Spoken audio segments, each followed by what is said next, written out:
మీ హృదయములు జంకనీయకుడి, భయపడకుడి. ద్వితీయోపదేశకాండము 23వ. దేవుడు సెలవిస్తున్నాడు, నా ఆత్మ మీ మధ్య ఉన్నది, భయపడకుడి అని. వారి బెదిరింపునకు భయపడకుడి, చిన్న మంద భయపడకుడి. భయము భీతి పోవాలంటే బలవంతుడైన దేవుని యొద్దకు రండి.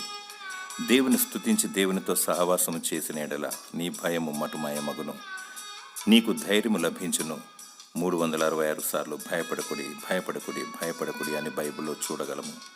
మానవుడు సృష్టికి భయపడతాడు, మనిషికి భయపడతాడు, తన నీడను చూచియు భయపడతాడు. ఎవరికి భయపడకు, దేవునికి భయపడు. ఆయన ప్రాణాత్మ దేహములను నరకములో పడవేగల శక్తిమంతుడు.